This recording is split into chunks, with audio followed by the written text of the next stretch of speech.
visión completa y objetiva.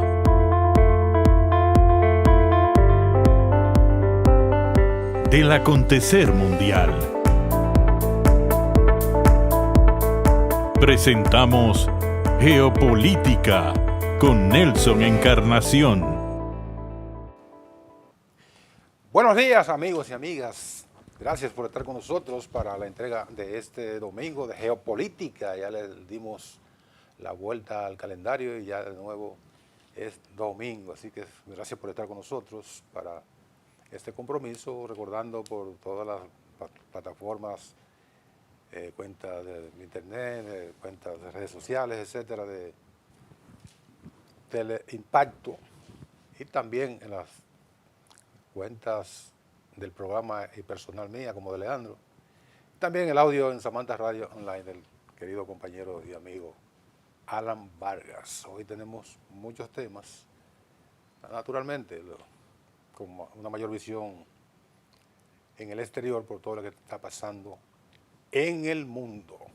Buen día, Leandro. Buenos días, Nelson. Buenos días a todos los amigos televidentes de Geopolítica en este domingo para un nuevo capítulo de este espacio. Aquí estamos, listos, convencidos y preparados para seguir haciendo comunicación de compromiso, muy a pesar de las grandes tensiones que hoy afectan al mundo por el recrudecimiento de un conflicto viejo, pero que toma ribetes nuevos que podrían desencadenar en acontecimientos que quisiéramos que no pase. Un conflicto viejo que tiene acontecimientos nuevos que puede desencadenar en un conflicto viejo. Sí. El conflicto viejo, ¿Qué es lo que no quisiéramos? más reciente, y que esperamos que haya sido el último, Sí. la Segunda Guerra Mundial. Pero vamos primero a hablar de temas nacionales y después, Así es. al contrario, a veces, generalmente lo hacemos de afuera hacia adentro, pero en esta ocasión vamos a hacer lo inverso para dedicarle más tiempo, como es habitual en geopolítica, a los temas internacionales. Y aquí un par de temas. Digamos que el más relevante fue el desenlace del episodio actual del caso de Yese, que tuvo lugar, se desencadenó hubo la decisión en una audiencia que duró del miércoles al mediodía a la medianoche del jueves, ya amanecer el jueves. Así que fue una maratónica audiencia de conocimiento de medida de coerción que culminó con la imposición de garantía económica de 50 millones de pesos para los hermanos Antonio y Maribel, ¿qué se llama? Maribel, sí. Maribel Espaillat López, presentación periódica, y la otra es impedimento de salida. impedimento de salida del país, que son de las 7 u 8 medidas de coerción que tiene el Código Procesal Penal. Casi todas son leves, las más, bueno, no leves, las menos gravosas son esta de presentación periódica, arresto domiciliario, garantía económica, y así por el estilo. Y la más grave es la de prisión, reclusión preventiva. En un centro, ¿verdad? Un centro de reclusión, Así prisión es. preventiva. Esa la pedían el Ministerio Público, los abogados, representantes de familiares de víctimas del Jet y también de personas que resultaron heridas, se pudieron recuperar, y de otros que de alguna manera tuvieron una afectación por el desplome del techo de esa discoteca. Esa parte, ese pedido del Ministerio Público y los representantes legales no fue acogida por el tribunal que conoció este proceso de medida de coerción, que no es un juicio de fondo, y desencadenó lo que acabamos de referir y que ya ha sido noticia en todos los medios de comunicación del país. La queja del Ministerio Público no se hizo esperar, incluso el procurador adjunto Wilson Camacho, que es el director encargado de la Dirección de Persecución del Ministerio Público, la Procuraduría General de la República, anunció que va a ser recurrida, van a apelar esa decisión. Una apelación que es un mecanismo técnico que tampoco va a surtir ningún efecto. Pero un detalle que ofreció el magistrado Camacho es que, aunque reconocen la gravedad, o sea, aunque el expediente, dicen, se presentó un expediente con los elementos suficientes para conseguir una medida de coerción más grave, sin embargo, los jueces están atados a un código, que aunque si ven el Código Procesal Penal es reciente, tiene 20 años, el Código Penal tiene 150. Y ahí no hay nada que hacer. 2 años, lo máximo, en el caso muy De que se ha encontrado hipotético de que los sean encontrado culpables, máximo 2 años de reclusión, que se convierten en el máximo, ¿verdad? Sí. Se convierten en unos meses nada más, porque después ahí viene el mecanismo de revisión del comportamiento, en caso de que llegue. Y del tiempo de comienzo del juicio también. En caso de que llegara a un juicio a una sentencia definitiva. Mira, Toda una situación legal que no permite que ni el Ministerio Público ni los afectados puedan conseguir más de lo que hay. Yo creo que esta decisión en la medida de coerción frente a Antonio Espaillat y su hermana, los dueños del GIESET, y a partir del gran informe que se presentó con argumentos muy pesados, lo que nos deja claro son enseñanzas para qué sirve el Código Procesal Dominicano y sobre todo, cuál es la visión de nuestro sistema de justicia. Mira, no es nada personal ni nada en contra del señor Antonio Espaillat, porque ni siquiera tengo el privilegio de tener vínculo con él. Sin embargo, de las medidas que fueron posibles aplicarle dentro de las medidas de coerción, a él le aplicaron la menos gravosa, presentación periódica, sí, a ellos dos. Entonces, un hecho de esa naturaleza en la que murieron 236 personas, creo que el Ministerio Público, los abogados actuantes y la sociedad esperaba una respuesta mucho más contundente frente a un hecho de esa magnitud. Y creo que la jueza tenía todo el derecho de tomar las medidas menos gravosas para Antonio, sino castigarlo desde el punto de vista de el dinero, 50 millones de pesos como garantía económica. ¿Sí? Pero eso no es el problema frente a un elemento multimillonario. Que se reducen a cheles. Claro. Y frente a una persona que su problema no es exactamente el dinero. No. Es decir, eso es un premio. Si su castigo será económico, es un premio hacia él. Frente a un hecho de esa magnitud. No tanto, ¿no? Pero lo que quiero significar y traer en el contexto del tema es que nosotros creemos exactamente que la libertad es la condición natural del ser humano. Claro. Ahora, esa libertad, yo creo que el sistema de justicia debía aplicarla como a la monjita. A todos. A todos. A todos. Sí. Si la libertad es la condición fundamental, sí, pero vamos a aplicársela a todos. Pero esa condición solamente se alega cuando los individuos es un corrupto que tiene mucho cuarto o es un rico que tiene mucho dinero. Ahí no, ese tipo está garantizado, no hay ningún problema. Él va, pero ahora si es un pobre... Bueno, pero no hay peligro de fuga. Está bien, pero si es un pobre, no, ese es un peligro, una vez preso. Pero yo creo que hay que hacer algunas diferenciaciones. Sí. Cuando se habla de peligro de fuga, porque El principal elemento es el arraigo, el dinero. tengo entendido que el peligro, que cuando se presume, o sea, mejor dicho, cuando se asume la imposición de medida de coerción consistente en prisión para un rico, es porque hay peligro de fuga.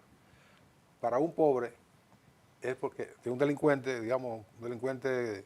Es que está hecha para los pobres. No, pero un delincuente que anda por ahí cometiendo tropelías y haciendo diabluras y asaltando y matando, el juez asume que ese individuo es un peligro para la sociedad, porque si lo dejo en libertad con una medida de coerción consistente en presentación periódica, etcétera,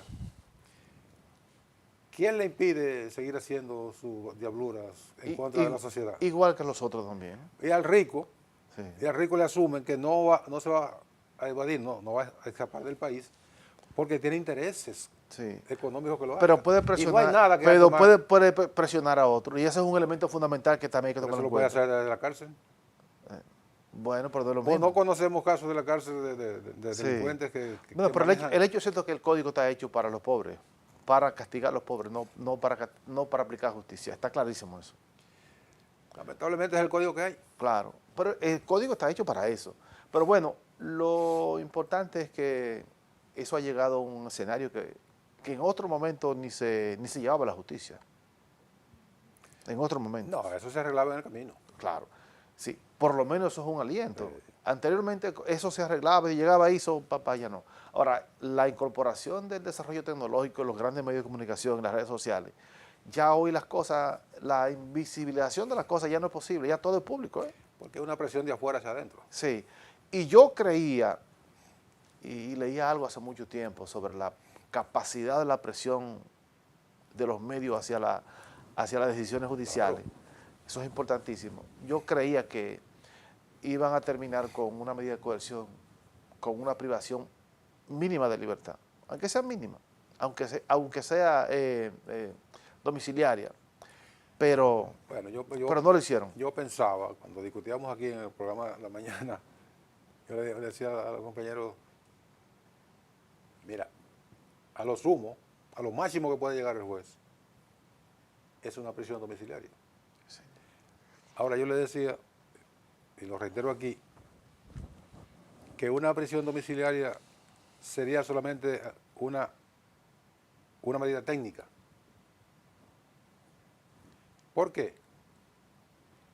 Porque Antonio Espaillat tiene de por sí una prisión domiciliaria.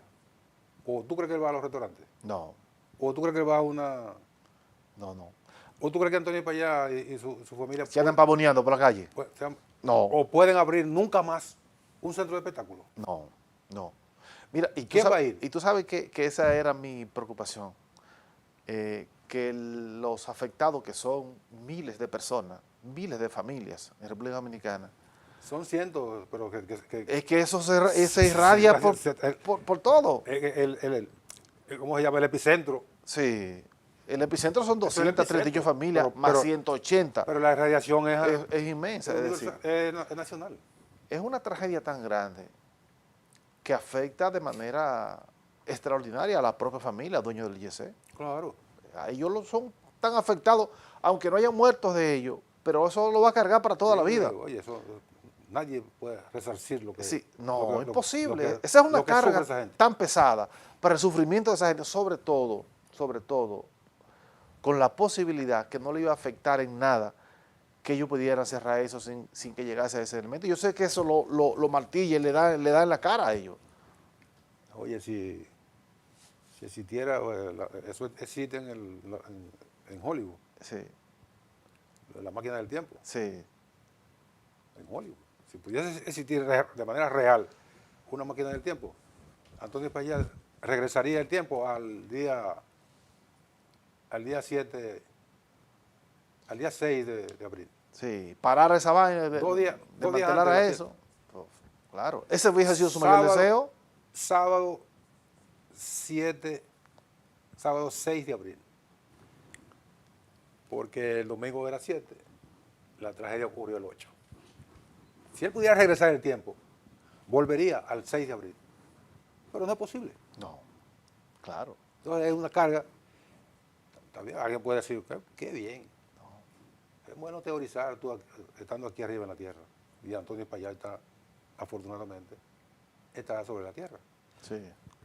Hay 236 personas, que dice el Ministerio Público que son 235. O sea, hay un número que esa víctima 236 no se sabe dónde está. Sí. Pero está bien, 235 o 236, eso no es relevante. Esa gente está bajo la tierra. No vuelven. Para siempre. Y a mí lo que me preocupa es lo siguiente, que no sea lo suficientemente cauto el sistema de justicia que pudiera desatar la ira de alguna de las personas, que son tantos que uno no sabe. No, pero no, eso no se puede hacer. Que tienen que confiar en la justicia. Sí, claro, pues es lo que creo. Yo digo que no tenga la suficiente cautela el Ministerio Público para no, porque hay gente que pide demasiado, otros piden, pero el sistema tiene que ser lo suficiente equilibrado para no exacerbar ninguna de las partes con sus medidas. Pero se supone que las personas acuden primero por la vía de buscar una prisión y una condena para estas personas, y luego el otro espacio, que es el de la indemnización monetaria, acuden ahí porque tienen confianza en la justicia. Claro. Y si entienden que no sienten garantía en el sistema de justicia. Tienen que insistir. Bueno, está bien, pero yo creo no que tomar creo, la justicia en su mano. pero mi estimado, yo estoy convencido de eso. Yo lo que estoy diciendo es que el sistema de justicia tiene que ser lo suficientemente cauto para no exacerbar ese tipo de valores que pudieran saltar en medio de este escenario. Porque la justicia es el equilibrio Claro, social, el balance social, yo estoy el equilibrio totalmente de acuerdo. entre la sociedad, La víctima y los victimarios. víctima y los victimarios. Así es. Y ahí juega su papel, Claro. primero el Ministerio Público como representante de De la toda la sociedad. sociedad. Los jueces, los tribunales, que son los que dirimen los intereses, y los afectados que procuran justicia yendo a esos dos espacios. Así es. Coger una pistola o una ametralladora y eliminar a alguien Agrava el problema. agrava el problema, eso no tiene ningún sentido. Claro, una locura. Entonces, Eso hemos visto en República Dominicana y en otros países, hasta en el cine, ese tipo de acciones, cuando el sistema de justicia no cumple con su rol. Yo lo que quiero llamar a la reflexión para que ahí siempre se maneje con equilibrio, para que ninguna de las partes pueda sentirse castigada en demasía y otros no sientan que no se ha aplicado a la justicia de manera correcta. yo tengo lo voy a traer a colación, por eso que tú señalas, del miedo, que pueda haber una reacción de los afectados para buscar justicia por su propia mano, que eso es propio de la selva. Sí. Durante el proceso a la patrulla policial que mataron A los evangélicos de Villa Altagracia. Durante ese proceso ocurrió un evento que se diluyó en el camino por muchísimas cosas. Digamos, por la caja china, de que mediáticamente un tema mata al otro. Sí. El padre de la joven asesinada, muerta por los policías, se agenció de un arma de fuego para matar, para ametrallar a los policías. A los policías en el Palacio de Justicia, y las autoridades lograron detectar a tiempo ese movimiento. Y eso no se materializó. Por fortuna. Pues el hombre estaba dispuesto a matar a esa gente y que lo mataran a él, obviamente. Entonces, cuando la persona llega a ese nivel, y eso estamos hablando de que en ese momento todavía estaba en un proceso y todo apuntaba a que iban a ser condenados, como realmente fueron condenados.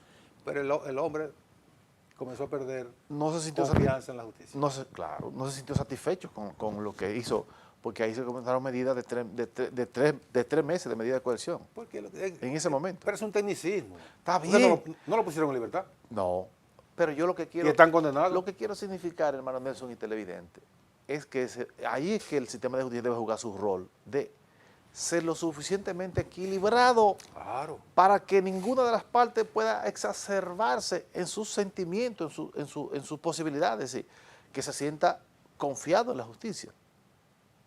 Es decir, se hizo hasta una encuesta sobre el caso del Yese, sí, con los abogados y con las personas, y la mayoría de las personas entendía que debía ser la prisión preventiva, aunque sea mínima, como una medida de sentir algún alivio para los otros. Aunque fuera la primera, que de 3 meses. Sí, sí, aunque sea la mínima. Y revisable, claro, al tercer mes. Está bien, pero que la gente sintiera, está bien, pero se está haciendo algo. Oye, hacían eso. Claro. Y oye, ¿cuál era la respuesta? Mira eso. Porque a un millonario le pusieron 3 meses. 3 meses nada más. Sí, pero darle la medida, la mínima de las privaciones perdón, darle la mínima de la coerción, que es la presentación periódica y garantía económica. garantía económica, sí.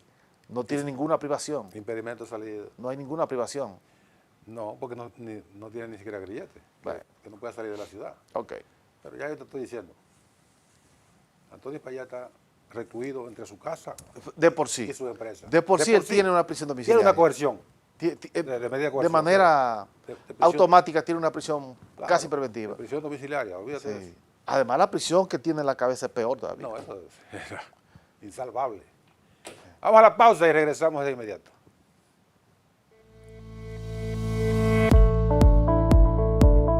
Geopolítica con Nelson Encarnación.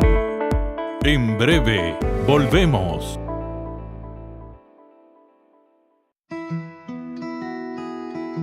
Si de algo saben las abejas, es de flores. Hay de todo tipo y para todos los momentos.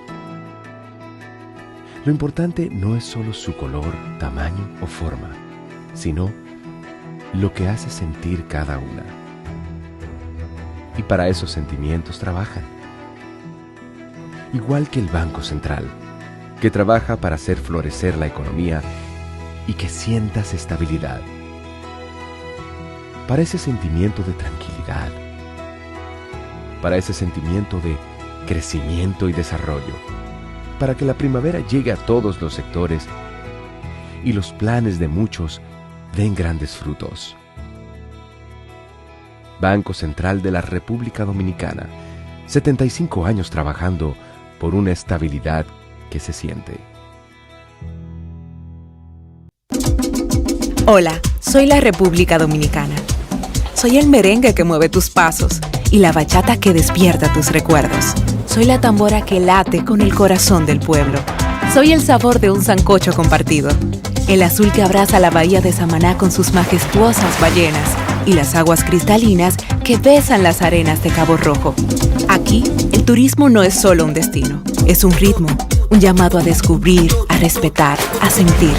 Porque cada sonrisa que encuentras, cada rincón que exploras, es un pedazo del alma que cuidamos con esmero. No vengo solo a sorprenderte, vengo a contarte que quien llega no solo se lleva recuerdos, se lleva un pedacito de nuestra esencia que lo acompaña para siempre. República Dominicana, reservada para el mundo. Banreservas, firme aliado del turismo dominicano. En Geopolítica, el comentario de la semana con el periodista Leandro Campos.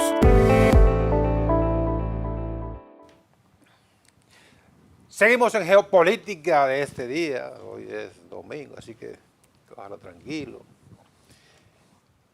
Y esperamos que también lo cojan tranquilo allá en Irán. ¿Y tú crees que eso es en posible? Israel, ahí no es posible, porque el nivel de la confrontación ha escalado a tal punto que me parecería que hay un punto de no retorno y valga la repetición. Hay que poner las cosas, cada pieza en su lugar.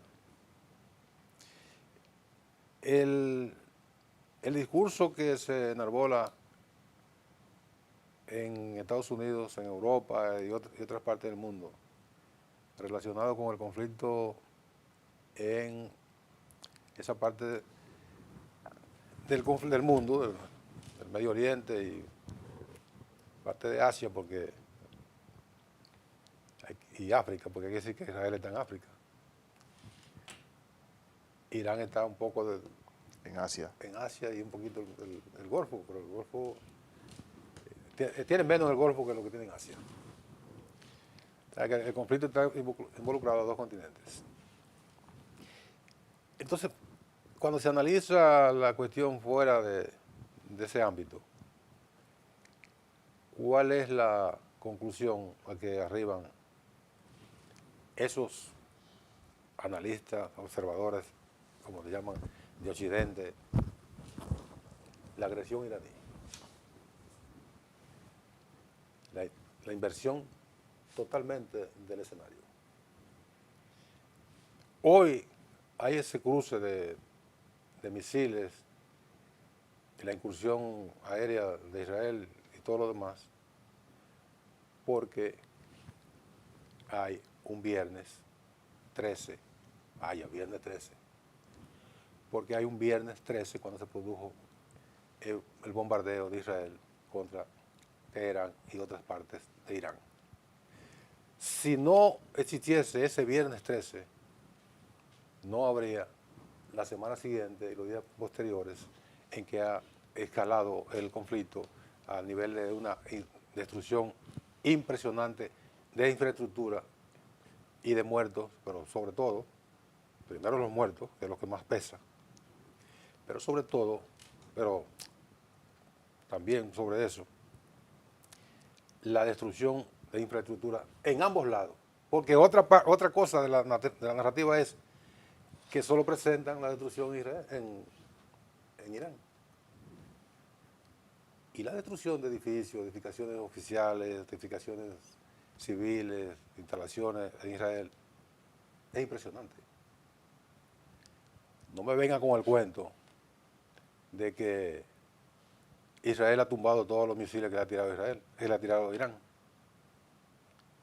Esa es una pura mentira. Ahí están las imágenes, las que pueden salir de Israel porque, contrario a Irán, lo que parecería una paradoja, que el totalitarismo funciona en Irán, pero hay más información. El cerco mediático que hay en Israel es impresionante. No fluyen las informaciones al nivel en que deberían fluir para que se conozca cuáles han sido los efectos del bombardeo recíproco que ha tenido Irán. El tema es que a estas alturas, y es lo más lamentable de todo, no parecen existir interlocutores que puedan ponerle fin a ese conflicto. Porque uno de los interlocutores fundamentales, que debería ser parte esencial para apaciguar los ánimos, está parcializado. Abiertamente parcializado, incluso con la intención de entrar de manera directa al conflicto, y me refiero a los Estados Unidos. Mira, de verdad que en este momento de los escenarios que se viven en el Oriente Medio con el conflicto entre Israel e Irán, lo primero es que es de preocupación para el mundo. ¿Sí? Los niveles a los que se ha escalado con este conflicto después de 8 días, 9 días de enfrentamiento, son preocupantes. Primero por la agresión de Israel, que empezó de manera selectiva con la eliminación de importantes espacios estratégicos de Irán, incluyendo sus dirigentes fundamentales, militares de alto mando, que fueron literalmente cazados en su propio territorio, con una capacidad milimétrica de parte de Irán, de Israel. Y la respuesta de Irán frente a objetivos fundamentales, incluyendo al llamado domo de hierro, que terminó siendo... terminó siendo un domo de aluminio. Bueno, siendo vencido el domo de hierro por la capacidad de los misiles de Irán.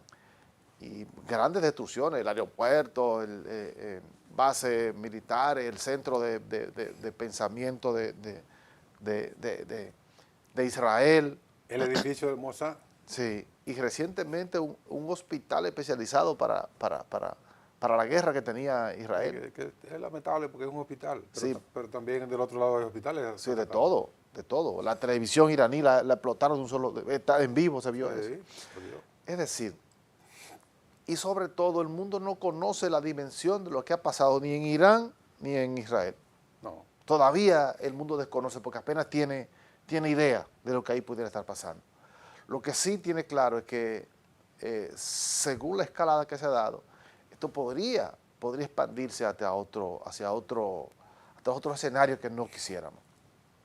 Pero ya se han movilizado flotas importantes desde los países vecinos y que pudieran, y creo que al final será la solución del problema, sí, si Rusia y China también mueven sus armas alrededor de Irán, porque Irán está rodeada de bases militares norteamericanas. Sí.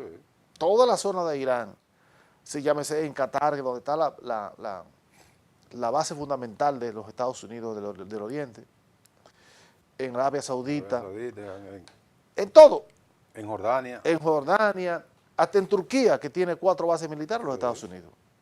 Es decir, en todos los lados de Irán está rodeada, por eso siempre dice el jefe supremo de Irán que atacarían no a Estados Unidos, sino a las bases militares que tienen los Estados Unidos. Lo más cerca que le queda. Porque el otro está a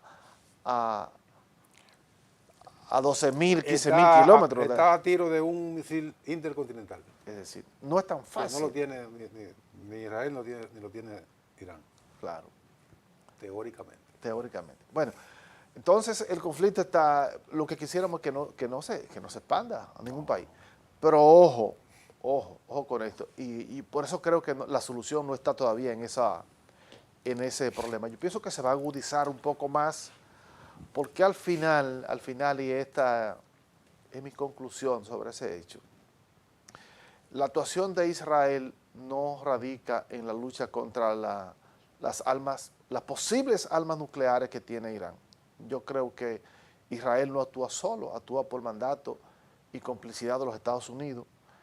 Y creo que el movimiento estratégico que significa Irán para Rusia y sobre todo para China y su alianza, que en los últimos días, por ejemplo el 25 del mes pasado de mayo, se inauguró una ruta de comercio terrestre entre Irán y China, la cual viene a mitigar un poco todo lo que tiene que ver con las sanciones que tiene Irán hace muchísimos años, tanto de Europa como de Estados Unidos, y una apertura mucho mayor del comercio con China y la continuación de la llamada ruta de la seda. Irán se constituye en uno de los elementos fundamentales de ese desarrollo comercial y económico para China en este momento. Y creo que en el fondo lo que subyace es una forma de parar la expansión de armas nucleares de Irán, sino la expansión de la ruta comercial con China y la incorporación última de Irán a la economía de los BRICS, que fundamentalmente está integrada por China y Rusia y otros países de otros literales. Yo pienso que en el fondo eso es lo que está en juego. Y por lo tanto, si los Estados Unidos entran de manera directa en el conflicto, los defensores de esas ideas también van a defender sus intereses, evidentemente. Bueno, tanto Rusia a través de la Cancillería como China a través de su Cancillería advirtieron a Estados Unidos que no entre de manera directa al conflicto entre Irán e Israel. Le hacen primero un llamado que se convierte en advertencia, porque, como tú señalas, los intereses estratégicos que tienen tanto Rusia como China en Irán no los van a poner a permitir que entren en juego por el ingreso de los Estados Unidos, que sería un incremento impresionante del conflicto, porque no hay que dudar, nadie duda la capacidad militar que tiene Estados Unidos. Obvio. Pero internamente el presidente Trump tiene una resistencia importante de congresistas, de los propios congresistas del Partido Republicano, y ni qué decir de los demócratas, y elementos fundamentales del establecimiento esencial de los Estados Unidos están advirtiendo al presidente Trump que no meta a los Estados Unidos en una guerra. Algunos senadores le han dicho, nosotros no queremos otro Irak. ¿Qué significa no querer otro Irak? Y eso que no mencionan, que no queremos otro Afganistán, que fue la parte peor de la incursión del presidente George W. Bush en el año 2003 contra Irán y contra Afganistán. Es que en Irak produjeron una desestabilización que dura hasta el día de hoy. Un dictador que manejaba Irak no hay ninguna duda de que Saddam Hussein era un dictador, pero tenía el control de esa población y de ese territorio. No había ni ataques terroristas, no había incursiones contra los intereses de los Estados Unidos. El único traspiés fue su incursión, su ocupación de Kuwait en el año 2000, en el año 1992, que terminó siendo sacado por una coalición internacional. Ahora Irak está bajo control, ¿sabe de quién? De nadie. Igual que Libia. Igual que Libia. Desestabilizan unos gobiernos que tienen, está bien, son enemigos nuestros y todas las cosas, pero tienen el control de su población. Pero ¿cuál es la beligerancia que tienen ellos frente a Israel o frente a Estados Unidos? Ninguna. Ninguna. Ninguna beligerancia. ¿A quién está atacando Irán? Unidos, muerte Israel, pero nunca Pero claro, pero eso, bueno, es una retórica. Retórica. Es una retórica que me decía un amigo recientemente. No, es que Estados Unidos e Israel van a destruir a Irán, porque Irán lo que ha tenido una retórica disuasiva para defenderse. No tiene realmente las armas que ellos dicen que tiene. No tiene nada. Pero ese tipo de armas no la tiene. Tiene que decir lo que la tiene, ¿verdad? Tiene que hacerle creer para ver si no me atacan. Bueno, pues exactamente, puede ser una táctica disuasiva. Táctica disuasiva. No es lo mismo Rusia y China, que sí la tienen y tienen enormes intereses y no van a permitir la destrucción de Irán porque quiera Israel o quiera Estados Unidos. No. Eso no es verdad, sí. Hay que tener los ojos de frente porque Netanyahu, que tiene graves problemas internos, y yo creo que Netanyahu, después que pase una tregua frente a Irán, se va de Israel. A él le conviene Exacerbar la guerra. Exacerbar el conflicto. La guerra para Netanyahu no es solamente una táctica de supervivencia política, de supervivencia física. Tan pronto pase la guerra, yo no doy 10 pesos por la cabeza de Netanyahu. Así es. Ahí mismo los propios israelíes pueden llegar a eliminarlo. Estuve leyendo varios informes sobre la parte interna de Israel, así como la gente se ve acogotada, saliendo corriendo, que prendieron una sirena. Oye, Claro. ¿y qué país va a creer eso? Va a tener esa... No.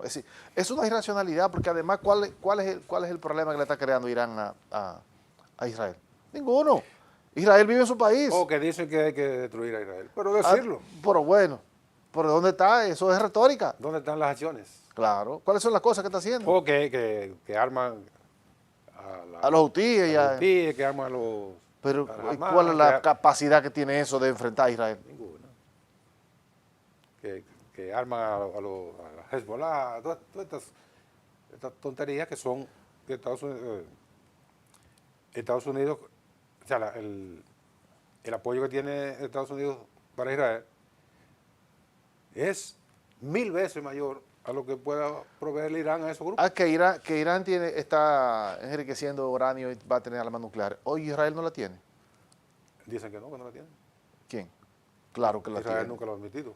Nunca lo ha admitido porque Israel es el defensor de los Estados Unidos. Porque Israel es un chivo sin ley en la zona. Claro. Pero a Israel nadie le puede verificar si tiene arma o no. Pero ellos pueden decidir si Israel tiene arma, la tiene o no la tiene. Israel es un abusador con apoyo. Oh, pero así no. En el barrio un tipo que está Sí, dándole galletas a todo el mundo, pero es hijo de un coronel. sí. Se mete en la casa, Jaime, y tienen que pedirle perdón los que están en su casa. Tiene un tío que es coronel Oh, pero bueno.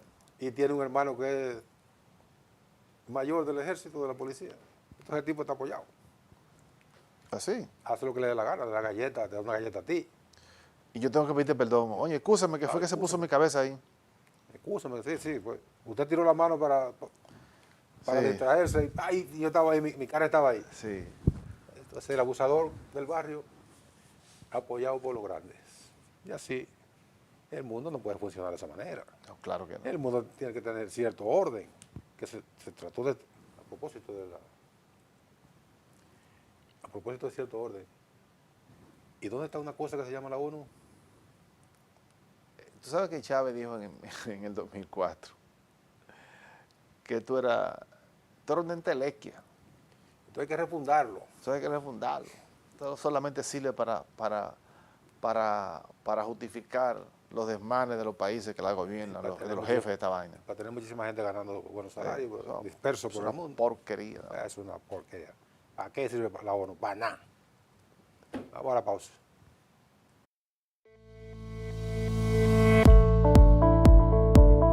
Geopolítica con Nelson Encarnación. En breve, volvemos.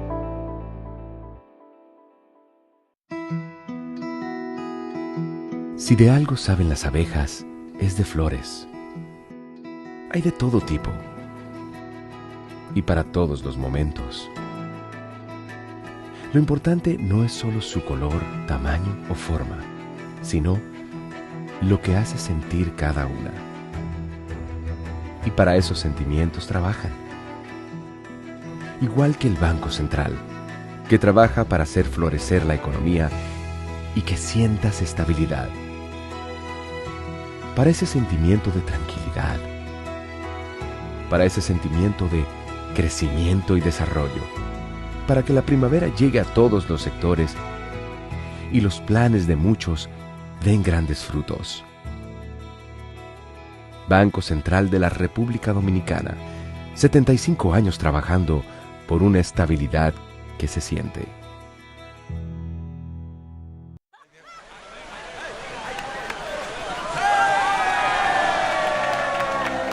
Hemos dado tantos pasos, hemos hecho sueños realidad.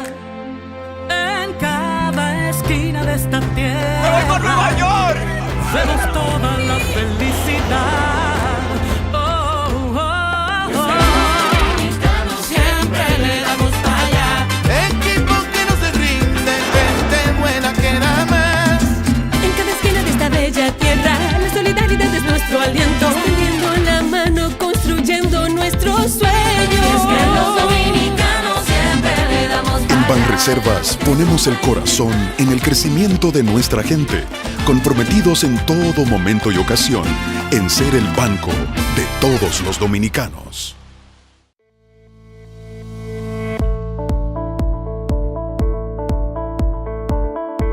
Estás viendo Geopolítica con Nelson Encarnación.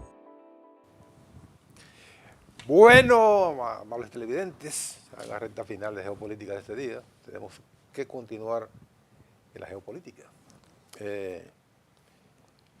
Hemos dicho la mayor parte de lo que hay que decir del conflicto Israel-Irán. Bueno, quedan muchas cosas por decir, pero que los acontecimientos se van desenvolviendo de manera muy vertiginosa. Hay que esperar que esta semana aparezcan en el horizonte una luz que pueda mandar alguna señal de que pudiese encaminarse a un entendimiento. No se ve sobre cuál base pudiera producirse el entendimiento, porque el presidente Trump lo que ha dicho es, primero dijo 3 barbaridades, que ningún jefe de Estado que sea un jefe de Estado de verdad lo dice públicamente. No. La primera, tenemos control del cielo de Irán. Tenemos, ¿verdad? Tenemos. Es decir, él asume que él es parte de esa operación. Exacto, tenemos control. Se supone que usted lo que hace es que está apoyando a su aliado, pero usted no está participando en los acontecimientos de manera directa. Tenemos. Segunda, rendición total. Y la más grave de todas. Sabemos dónde está el tipo. Sabemos dónde está el llamado líder supremo y lo podemos eliminar. Pero por ahora no lo vamos a eliminar. ¿Está seguro por ahora? Eso es un jefe de Estado, a un líder internacional, a un líder de un país. Eso es solo un loco, como Donald Trump lo dice. Sí, además una falta de respeto incluso al orden internacional, a la lógica política y hasta a los derechos fundamentales. Es decir, ¿qué derecho tiene un país de determinar o de entender que puede eliminar a un mandatario de cualquier país del mundo? A un país o a una persona cualquiera. Claro, a un mandatario que es un país extremadamente grande, industrializado, con influencia mundial como lo es Irán. Sí, Irán está en el centro asiático que tiene uno de los países más energéticos del mundo. El cuarto país productor de petróleo. Claro. La No cuarta solamente de reserva petróleo, otros muchos minerales. Claro. Y recursos energéticos. Sí. El principal recurso energético de esa zona es Irán. Además, su ubicación estratégica. Totalmente. Si Irán hace así y dinamita el estrecho de Hormuz, se fue al carajo la economía de Europa y de Estados Unidos. Donde pasa el 40%, El 40% de de la todas las provisiones en términos energéticos, en términos de alimentación, en términos de todo, para Europa. Es decir, es estratégicamente un país extraordinario, hasta los señores, hasta los principales productores de caviar del mundo. Irán, ¿tú sabías? Sí. En el mar Caspio, donde se produce el esturión. El esturión, que es el huevo del esturión, es Es el que hace el caviar, el huevo del esturión. Sí. Si lo han diversificado de una forma tal, que es una cosa increíble verlo cómo se produce, cómo sensores te dicen cuando ya el esturión está para gestarlo. Para deshogar. Para desovarlo, y eso lo convierten otra vez, lo reproducen. Producen miles de esturiones más, y bueno, una cosa bellísima. Sí, la industria del Además, caviar, claro. que es un manjar. Sí, un manjar. Pero manjar además divino. un país con la historia de Irán, que fue un imperio en un Persia. tiempo. Es decir, tú no puedes creer que esos son un país de 8 gente, que lo que tú puedes decidir quitar o no, o decidir sobre el desarrollo político de ese país. Un país ¿De qué estamos hablando? un país de 638.000 kilómetros cuadrados. Y de 90 millones de personas. Pero además, se piensa que con la eliminación de Ali Khamenei, ¿Se acabó el problema? muerto el perro, se acabó la rabia. Al No. revés, comienza algo peor. ¿Qué es lo que va a provocar si un país decidió tener su digamos, régimen, como le llaman ellos, ¿verdad? Digamos, su sistema político, ¿verdad? Su estilo político, que es una república político-religiosa, son mezcladas, es ambas cosas, el Estado es la misma religión. Bueno, por esa es la decisión de su país. Claro. Es decir, otro país no tiene que decidir el sistema de gobierno que ellos requieren. Sí, porque después con el apogeo de la Guerra Fría, los países, no solo Estados Unidos, sino también Rusia, de la Unión Soviética, entendían que los que estaban en su órbita tenían que responder al tipo de gobierno que ellos creían que debía predominar en esos tipos, el tipo de régimen que podía prevalecer en esos países. Lo hacía Rusia con la Europa del Este y otros países, lo hacía la Unión Soviética, y en Occidente lo hacía Estados Unidos. Bueno, si usted no está de acuerdo conmigo, Yo lo tumbo. mi forma de gobierno, yo lo tumbo al gobierno, o mato al presidente, o mato al primer ministro, como hicieron con varios gobernantes en América Latina y en otras partes. Y lo mismo también los soviéticos. O sea, la mentalidad de las potencias, primero la mentalidad de los imperios antes, y luego de las potencias, es una mentalidad bárbara, una totalmente barbarie. totalitaria. Es decir, el sometimiento de un país, de un gobierno, de un territorio, a su designio, porque usted quiera, es de otra época ya. Eso no puede ser en esta época, en el 2021.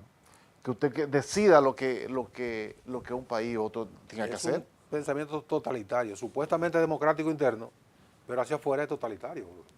En esos países hay que hacer lo que yo diga. Pero ven acá. ¿Qué tipo de gobierno? No. Ese no es Es que me gusta a mí. el que me gusta a mí. Ni que le guste a la mayoría de su gente. Tiene que someterse a elecciones libres, democráticas, competitivas y transparentes.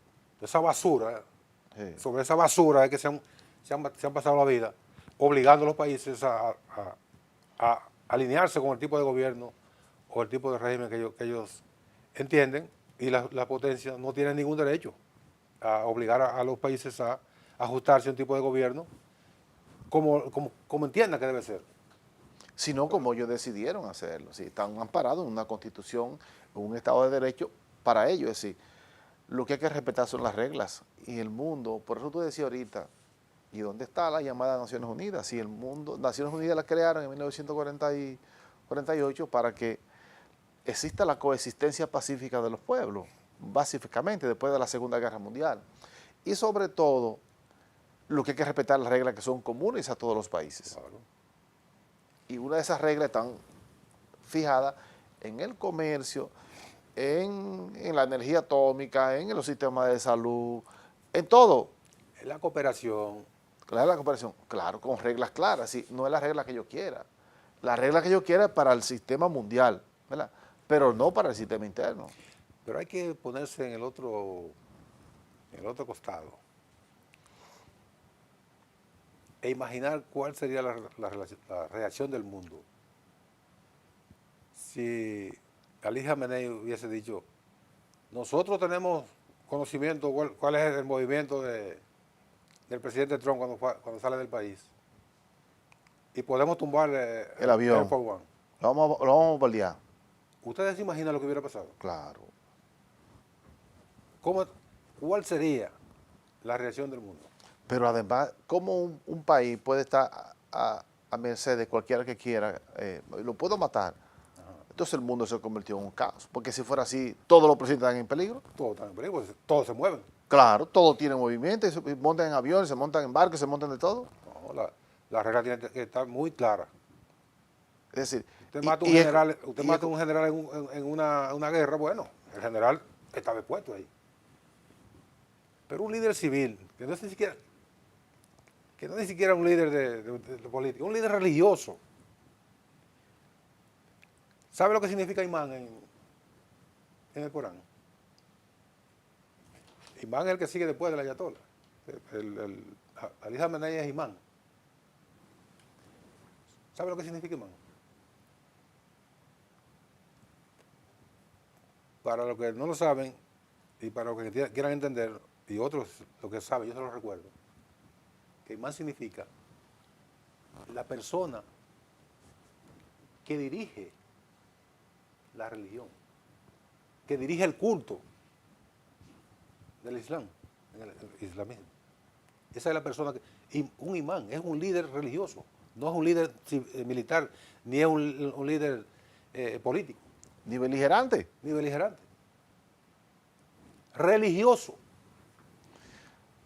Es decir, y ante esas amenazas, ante esa intervención, la inclusión de Israel y con el apoyo de Estados Unidos, uno escucha a una Europa totalmente arrodillada, diezmada y ha perdido hasta la vergüenza. La poca vergüenza que le quedaba a Europa la perdió. Sí. Ahí, es decir, quien eran unos líderes que eran ejemplos para el mundo, hoy se ven totalmente diezmados en todas sus capacidades. Aparece una señora que se llama Ursula von der Leyen, que nadie la eligió, que es la presidenta de la Comisión Europea. ¿Quién eligió a esa señora? Pontificando y amenazando y nadie la llama a capítulo. ¿Quién la eligió a la señora von der Leyen? Sí, me dio mucha pena eso que tú decías, porque yo creo que varios mandatarios, presidentes, dirigentes, líderes del mundo, debieron cuestionar ese planteamiento público de Donald Trump. Yo pienso que eso fue lo más grave frente a ¿Todos eso. se quedaron callados? Yo pienso que Putin fue el único que le dijo que tomara, que tuviera cuidado. Sí. Ha sido muy prudente Putin al momento de hablar. ¿Sí? No entrar de manera directa en el conflicto, tengan cuidado, porque Israel, y le dijo directamente a Israel, ustedes podrían provocar una escalada altamente peligrosa para todo el mundo. Una escalada que se sabe el día que comienza. Para todo el mundo. No el día que termina. Claro. Ni cómo termina. Claro. Están provocando. Lo propio le dijo Xi Jinping. Sí. Porque no es verdad, señores. Aquí estamos hablando que Irán tiene armas nucleares y que eso que están persiguiendo los Estados Unidos es Israel. Pero mira qué manera de perseguirlo. Tratando de explotarla. ¿Y para qué la quieren explotar? Si la tienen y la explotan, ¿qué produce? ¿Qué es lo que produce si explotan las armas nucleares que están ahí? Un daño impresionante. Claro. Los quieren matar a todos los iraníes allá, con sus propias armas. A todos los iraníes, todos. Y toda la zona. Toda la zona. Toda la zona podría estar. Si es verdad que la tiene y tú quieres explotarla, entonces ¿qué es lo que tú quieres? Matar toda la zona. Destruir todo lo que está alrededor de eso. Terminamos por el día de hoy, Leandro. Gracias por su atención como siempre, muy apreciada. y que hasta el próximo programa y los dejamos con el doctor Marino Vinicio Castillo y la respuesta.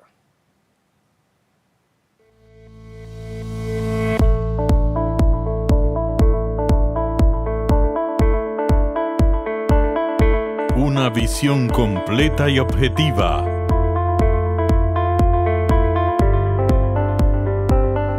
Del acontecer mundial.